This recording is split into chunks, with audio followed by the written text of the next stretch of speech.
कैसे देखते हैं उस सिचुएशन को जब भारत पाकिस्तान अलग हुए, लाखों लोगों ने अपनी जान गंवाई, अपना घर गंवाया, कैसे देखते हैं उस सिचुएशन? देखिए कहीं ना कहीं आज पाकिस्तान का, जैसे कि आप बता रहे हैं, तो हमारे देश में तो विभाजन विभीषिका मनाई जाती है कि आज के दिन हमारे देश से बहुत सारे हिंदू और कई लोग गए वापस। मैं कहता हूँ जब इस देश की आज़ादी के लड़ाई में हिंदू मुस्लिम सिख ईसाई सबका योगदान था, तो धर्म के आधार पर एक इन्होंने देश बना दिया।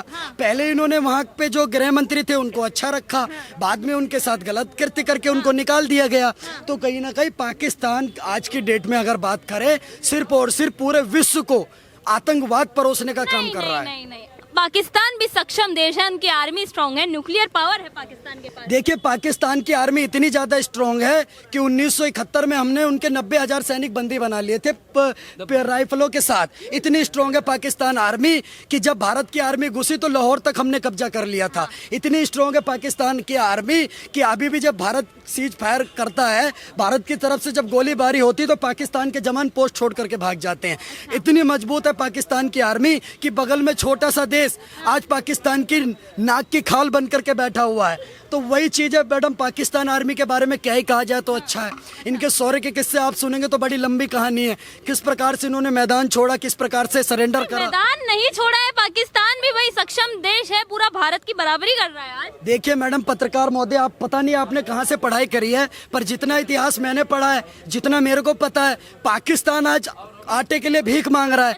और भारत एक ऐसा देश है, राफेल, चिनोकी, मिराज, मिग 21 ये सब भारत के अंदर आज बन रहे हैं। ये हमने, अगर वो न्यूक्लियर पावर है तो हमने दिवाली के लिए रख रखे हैं क्या?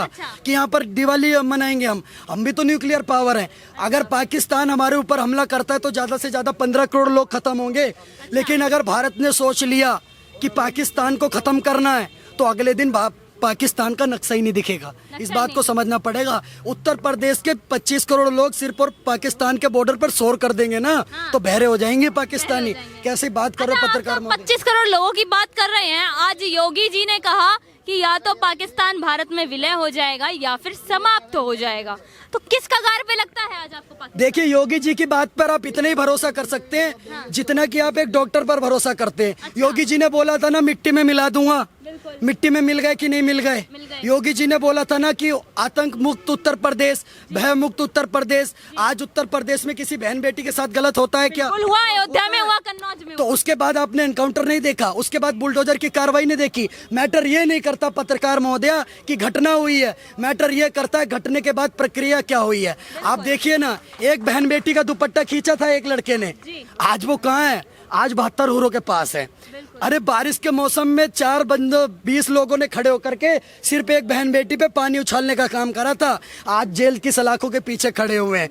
तो योगी जी की अदालत है, तुरंत कार्रवाई करती है। तानाशाही नहीं कहते इसे। मैडम कैसी बात कर रहे हो? अगर किसी चीज से अपराध रुक रहा है तो उसको रोकना चाहिए ना। आप क्या चाहती है इस देश में अपराध हो? आप किसके पक्ष में? अपराध रोकने के पक्ष में है या अपराध होने के पक्ष में? बेशक हम अपराध रोकने के पक्ष में हैं, पर इस तरीके से लोगों को मारना कहाँ तक सही है? तानाशाही का वही अंजाम होता है जो बांग्लादेश में शेख हसीना का हुआ है। देखिए तानाशाही, आप जिस चीज के लिए तानाशाही कह रही है, मैं आपसे पूछना चाहता हूँ कि अगर आप 2 समुदायों के बीच में तानाशाही की बात कर रही हैं तो मैं पूछना चाहता हूँ मुन्ना बजरंगी कौन से समुदाय का था? मुन्ना बजरंगी मुस्लिम था क्या? मुस्लिम थे मुन्ना बजरंगी? या एक तरीके से ब्रजेश सिंह मुस्लिम थे क्या? आप एक बात बताइए, वो विकास दुबे कानपुर वाला वो मुस्लिम थे क्या?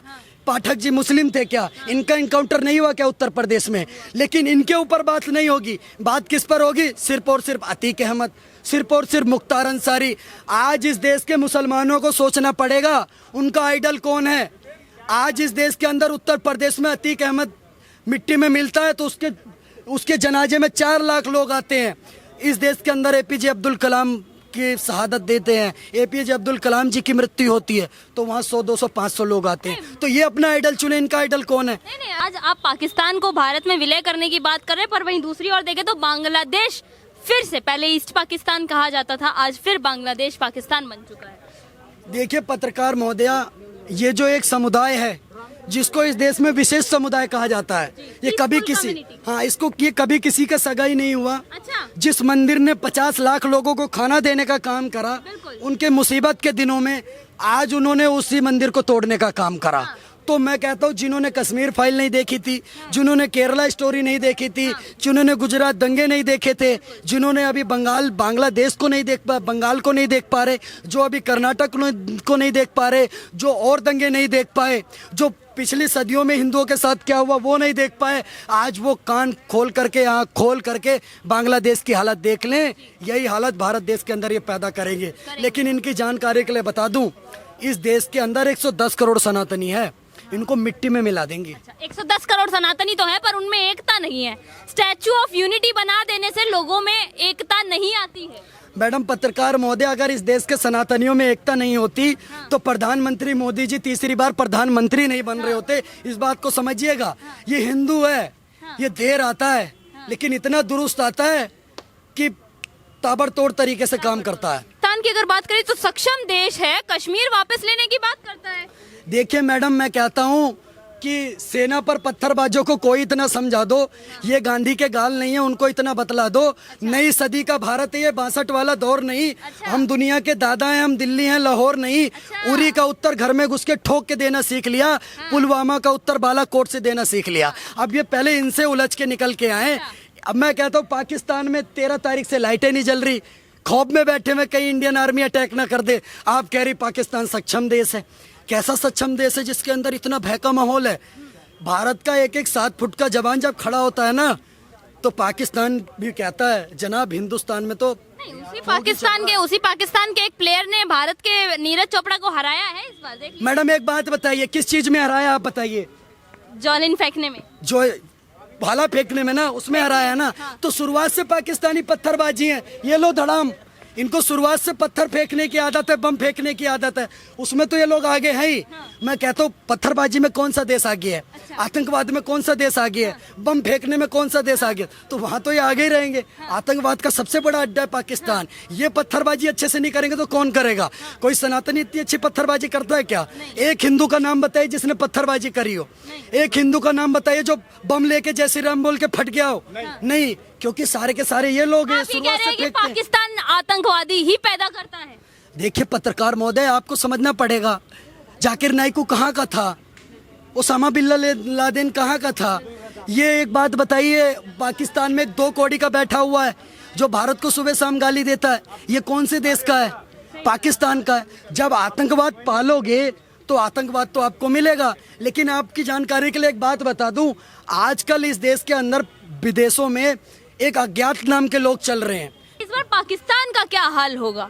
अभी देखा जाए तो वहाँ पे महंगाई बहुत जोरों शोरों से बढ़ रही है। भारत में भी कहा जाता है महंगाई है, बेरोजगारी है, पर आज पाकिस्तान कह रहा है कि हम भारत को इकोनॉमी में टक्कर देंगे, न्यूक्लियर पावर में टक्कर देंगे, आर्मी स्ट्रांग बनाएंगे। खुद के लाले पड़े हुए हैं क्या पाकिस्तान के? देखिए वहाँ तो आधे बच्चे उनके कुपोषण से मर रहे हैं। पाकिस्तान बम बना लिया पाकिस्तान ने, लेकिन आज तक रेबीज का इंजेक्शन नहीं बना पाया पाकिस्तान। इस बात को समझना पड़ेगा पत्रकार महोदय।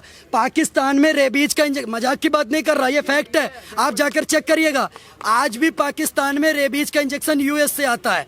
पाकिस्तान में अगर कोई पागल कुत्ता किसी पाकिस्तानी को काट ले तो मर जाएगा। उसके पास इंजेक्शन नहीं है खुद का, लेकिन बम बना लेते खुद का। ये भारत की इकोनॉमी में टक्कर देंगे, इससे बड़ा जवाब क्या हो सकता है बताइए? जो एक इंजेक्शन नहीं बना पा रहे रेबीज का, वो कह रहे हम हिंदुस्तान को टक्कर देंगे। ये तो वही बात हो गई कि मैं कौन, मैं खामोखा, बेगानी शादी में अब्दुल्ला दीवाना। तो बनने दीजिए। अच्छे ख्वाब हैं, मुंडेरी लाल के हसीन सपने, देखने दीजिए। क्या दिक्कत? अगर पाकिस्तान भारत में विलय होगा तो वहाँ के जो लगभग 20 से 25 करोड़ मुसलमान हैं वो भी भारत में आएंगे, फिर भारत में भी मुसलमानों की आबादी बढ़ेगी। देखिए पत्रकार महोदय, वो तो समय बताएगा ना कि वो क्या बन करके आएंगे। क्या पता योगी जी की सरकार हो और यही भगवा चोला पहन करके आ जाएं। फिर सीमा हैदर भी तो पाकिस्तान से आई है। अब क्या बन गई? वो सनातनी है, करवा चौथ रख रही है, नवरात्रों के व्रत रख रही है, बकायदा मोदी जी को, योगी जी को राखी भेजने का काम कर रही है। तो समय आने दीजिए ना, क्या दिक्कत है पत्रकार महोदय? आने दीजिए। अगर अपना अलग देश है, पाकिस्तान को इस तरीके से भारत द्वारा धमकियां दी जाना कहाँ तक सही है? देखिए पत्रकार महोदय, इतना सा पाकिस्तान सुबह शाम कहता है हम तुम्हें ये कर देंगे, हम तुम्हारा वो कर देंगे, हम तुम्हारा ये कर देंगे, जिसकी कुछ बस की नहीं है। पीओके हमारा है, ये तो फैक्ट है। हम पीओके लेके रहेंगे, उसमें योगी जी क्या गलत कर रहे हैं? अगर उसके लिए वो तो पूरा कश्मीर लेने की बात है। अगर उसके लिए तो आधा हमारे पास है, आधा उनके पास है। पीओ के पाक ऑक्यूपाइड कश्मीर, पाकिस्तान अधिकृत कश्मीर वो हमारा है, बिल्कुल हम वो हम लेके रहेंगे। अगर उसके लिए पाकिस्तान को शामिल करना पड़े, अगर उसके लिए पाकिस्तान के 2, 3, 4, 5, 6, 7 टुकड़े करने पड़े तो बिल्कुल होंगे, क्या दिक्कत है। होंगे, हमने यानी कि दीवार- आप लोग भी वही करेंगे जो कांग्रेस ने 1947 में किया था। इस देश में एक फाइटर जेट है सुखोई, जी जो जिधर जाता है उधर सुखा देता है। आप दिवाली के लिए बनाया इंडियन आर्मी ने, जी होली के लिए बनाया है या हैप्पी बर्थडे के लिए बनाया है, वो पाकिस्तान का ही। ऐसी किसी दिन आप देखेंगे रात को सुबह उठेंगे पत्रकार महोदय और मेरा इंटरव्यू ले रही होंगी कि आज पाकिस्तान का हैप्पी बर्थडे कर दिया इंडियन आर्मी में। हैप्पी बर्थडे बिल्कुल। तो आज है 14 अगस्त। मैं कह रहा हूँ पत्रकार महोदय आप समझ ही नहीं पा रही, दूसरा वाला हैप्पी बर्थडे अच्छा। कि रात को सो रहे होंगे धूम धड़ाम धड़म, बोले जी क्या बस सिर्फ बारूद बारूद बारूद। दिवाली मनाएंगे आप लोग बताइए, पाकिस्तान के साथ? चुनूक, रफाल, मिराज, सुखोई, मिग 21 हाँ। ये सब दिवाली के लिए थोड़ी है। तो पाकिस्तान के पास में भी कई आइटम बम है, उनके पास भी नाम गिना न्यूक्लियर दीजिए, पावर चलिए है। नाम गिना दीजिए एक आध का। ये सब चाइना से ले रखा है उन्होंने, और वो चाइना का माल चले तो चांद तक, नहीं तो शाम तक, नहीं तो सामने। शाम तक वाला ही सीन है उनका। तो ये भी बहुत वायरल हुआ था कि भारत का झंडा चांद पर है और चांद पाकिस्तान के बता तो झंडे रहा हूँ मैं क्या कह रहा हूँ, औकात का फर्क है ना। देखिए ना आप, लोगों के झंडों पर चांद है, हमारा झंडा चांद पे है। इसमें आप औकात का फर्क देखिए ना, अच्छा औकात का फर्क है ये। किस देश में मुसलमान नहीं है, है, बिल्कुल है। फिर वो भी तो मानते हैं उसी को, पर हम क्यों किसी के बात बोलें।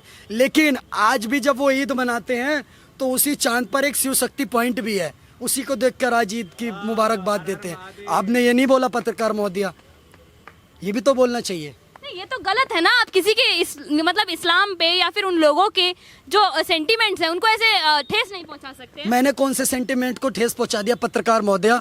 हमारा अगर वहां पर हमारा विमान पहुंचा, हमारे सफल लैंडिंग हुई चंद्रयान की, उसके बाद हम उसका नाम शिव शक्ति पॉइंट रख रहे हैं तो उसका क्या दिक्कत है।